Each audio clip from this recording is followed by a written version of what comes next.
আসসালামু আলাইকুম। আমি আজকে আপনাদের দেখাবো দারুণ স্বাদের একটা ডিম রান্না, যেটা কয়েক রকমের ডাল, কয়েক রকমের বিচি দিয়ে খুব সহজেই আমরা রান্না করতে পারি। চলুন তাহলে শুরু করা যাক। আমি এখানে 4টা ডিম রান্না করব। প্রথমে আমি 2টো ডিম ভাজি করে নিচ্ছি। 2টো ডিম আমি কিভাবে ভাজি করলাম সেটাই দেখাচ্ছি। এখন আমি দিয়ে দিব লবণ, দিয়ে দিব মরিচ কুচি, পেঁয়াজ, গাজর কুচি আর বাঁধাকপি কুচি। বাঁধাকপি আপনারা পরিমাণ আরও বাড়াতে পারেন, তাতে কোনো অসুবিধা নেই। ডিমের পরিমাণও আরও বেড়ে যাবে। আমি হুইস্ক দিয়ে ভালো করে ডিমটা ফেটে নিচ্ছি।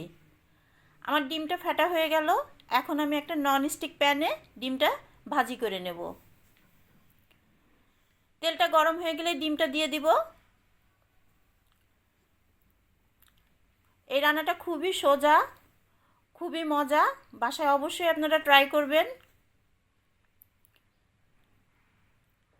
আর পরিমাণেও অনেক বেশি হয়। 4টা ডিম দিয়ে আমি 9 পিস করেছি। আপনারা আপনাদের পছন্দ মতো টুকরো করে নিতে পারবেন।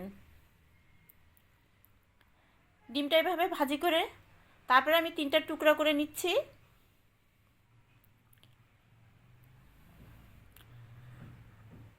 আমি বাকি 2টো ডিমও এইভাবে ভেজে নিয়েছি।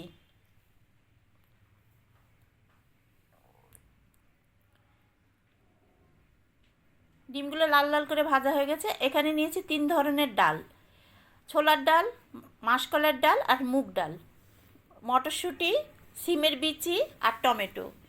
ডালগুলি আমার সব সিদ্ধ করা ছিল সারা রাত ভিজিয়ে রেখে। আপনারাও এরকম সিদ্ধ করে নেবেন। দিয়ে দিলাম 3টা পেঁয়াজ। পেঁয়াজটা একটু নরম হয়ে আসলেই বাকি সব জিনিসগুলো আমি দিয়ে দেব।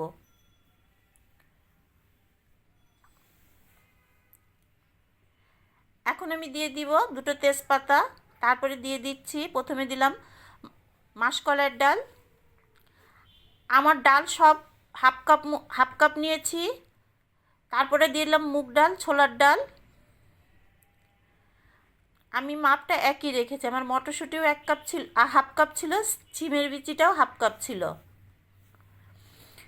দিয়ে দিলাম ঝালের গুঁড়ো, একটু হলুদ। ডালটা একটু কষানো পর্যন্ত অপেক্ষা করব। এখন দিয়ে দিলাম ধনে জিরের গুঁড়ো, একটু লবণ স্বাদ মতো। মশলাটা যাতে না পুড়ে যায় একটু পানি দিয়ে দিলাম। আমার ডালটা কষানো হয়ে গেলে আমি বাকি মশলাগুলো, বাকি জিনিসগুলো দিয়ে দেব। ডালটা খুব ভালোভাবে কষানো হয়ে গেছে। আমি একটু লবঙ্গ আর একটু গোলমরিচ দিয়ে দিয়েছি। এটা আপনাদের পছন্দ হলে দেবেন, না হলে দেবেন না। এরপরে দিয়ে দিলাম মটরশুঁটি হাফ কাপ, সিমের বিচিও হাফ কাপ,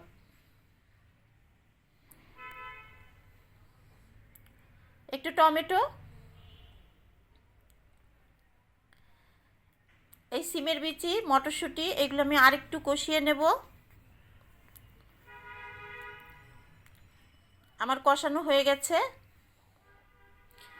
এখন আমি ডিম দেওয়ার আগে একটু পানি দিয়ে নিচ্ছি। পানিটা ফুটে উঠলে আমি ডিম ভাজিগুলো এর ভিতরে দিয়ে দেব।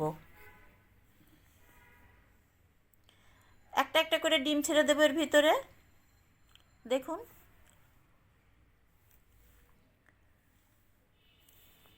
এটা খেতে খুবই ভালো লাগে। আর এখন শীতের সময় অনেক ধরনের ডাল, তারপরে সিমের বিচি, মটরশুঁটি পাওয়া যায়। অবশ্যই আপনারা বাসায় এইভাবে রান্না করবেন, খেতে খুবই ভালো হয়। কালারটা অনেক সুন্দর থাকে। দেখুন, আমার কালারটাও কিন্তু ঠিক আছে, কোনো নষ্ট হয়নি। সবজির কালার যত সুন্দর থাকে দেখতে তত ভালো লাগে। আমি এখন পরিবেশন করব। আমার রান্নাটা হয়ে গেছে।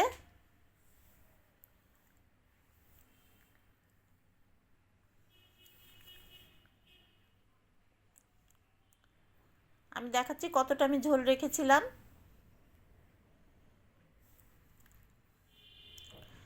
যদি রান্নাটা ভালো লাগে অবশ্যই একটা লাইক, কমেন্ট, সাবস্ক্রাইব করে দেবেন। দেখা হবে পরবর্তী কোনো একটা রান্না নিয়ে। আল্লাহ হাফেজ।